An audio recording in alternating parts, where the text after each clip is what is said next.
Hello aspiring political figures. Today I am coming to you with a tutorial on how to optimize your gray matter and become the person that you were meant to be.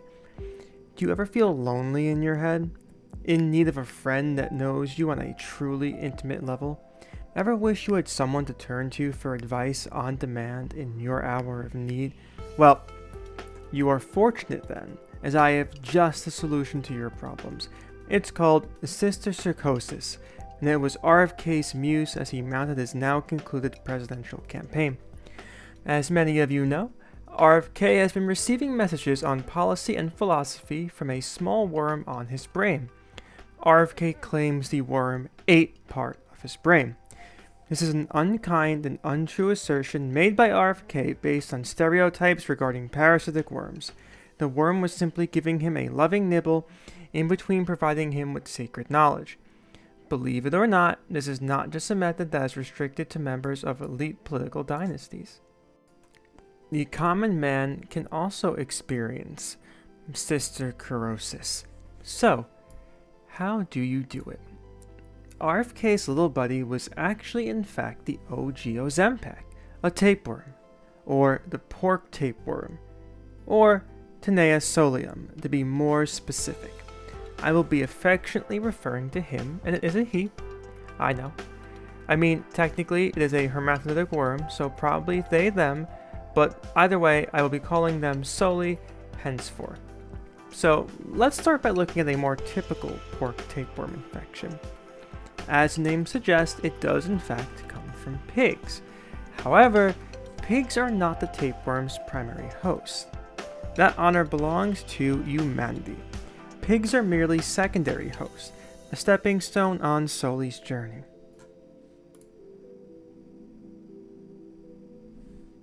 What role does the pig play then? Well, humans eat delicious undercooked pork, either because of extreme poverty or by resisting the tyranny of the CDC and enjoying their food as God intended, and that has living Soli larvae inside of it.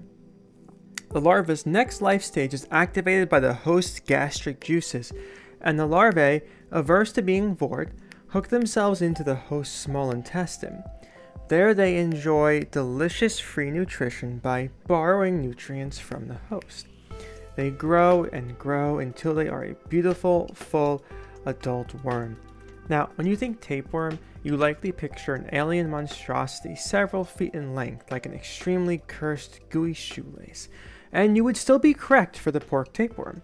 It reaches 2 to 8 meters in length, or about 6 to 24 feet for those living in a country with a real measurement system that does not use base 10.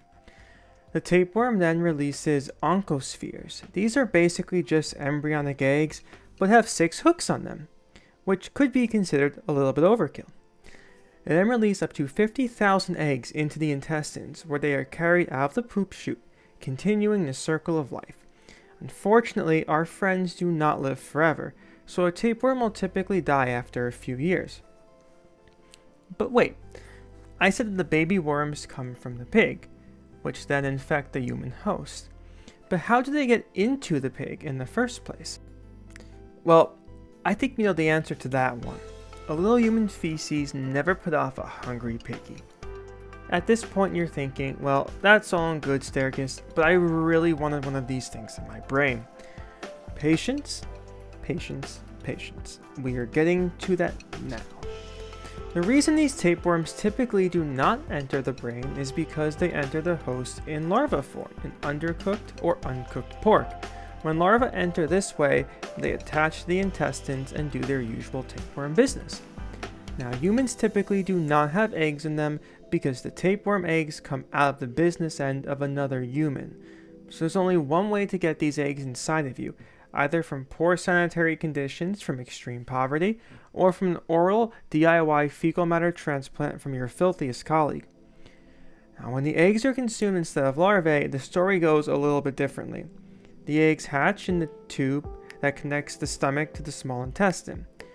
Larvae hatching from these eggs decide that violence is super cool and enter the host's bloodstream instead of chilling and have a good time. After 2 months, they develop into a new larval stage and become cysticerci, hence the name cysticercosis. Once in the bloodstream, essentially any part of the body is fair game. The Cistercerci are tiny guys, about 0.6 to 1.8 centimeters. They end up under your skin. There are tapeworms in your skin. Get them out. Muscle tissue, or in some cases, your brain. Now this is where it starts to get interesting. In this case, the infection is called neurocysticercosis. The larva hooks into brain or other nervous system tissue, leaving a small cyst that can be seen in brain scans. In developing countries, these soli are actually a leading cause of seizures. Often, this damage occurs when the worm dies, and the body's immune system decides that having a dead worm in its most vital organ may be detrimental. This immune response causes many of the symptoms associated with infection. Sometimes, death is possible, albeit rare. Okay, so how can you worm max and get one for yourself? Pork tapeworms exist in developed countries, but not nearly with the same frequency as in the developing world. So the first thing you're going to need is a plane ticket. And if you're taking Boeing, the risk of a tapeworm may seem pretty tame by comparison. Now, next thing you need to do is find a pork dinner or a human with a mature tapeworm. The safer bet is to find infected pork.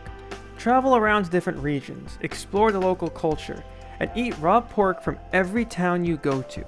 You'll want to cast a wide geographical net to maximize your chance of success. You may also pick up eggs from contaminated food or water.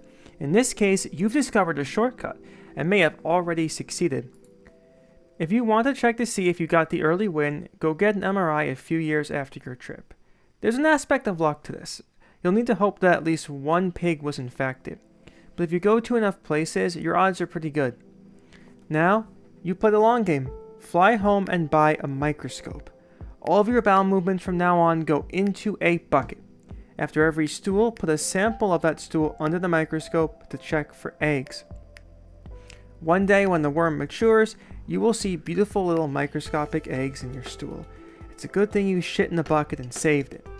Take this miracle of life and eat as much of it as possible. And this is why we gave ourselves the infection. While there's a good chance the larvae end up in the brain, they can technically go anywhere, so it's kind of a numbers game. One egg from infected water, uncertain odds. Thousands from your own personal internal tapeworm hatchery, much better odds. Now you wait months, maybe years, for the tapeworms to move into place and die. You might want to get an MRI every few weeks to map your progress. Typically, humans are not infected by consuming tens of thousands of eggs at once, so there's probably a pretty good chance you just die. But there's also a chance you will now have access to unlimited arcane knowledge. The more likely scenario is that you die an awful and painful death, as your immune system kicks into overdrive, and you suffer from fevers, seizures, and muscle atrophy as every tissue in your body becomes filled with small worms. But there is a price to greatness. RFK only had one, but you, viewer, you're special. You can do whatever you set your mind to. Thank you for watching, and if any tapeworms are in the brains of my listeners, please whisper to them and tell them to like and subscribe. This was Stericus. Have a good one.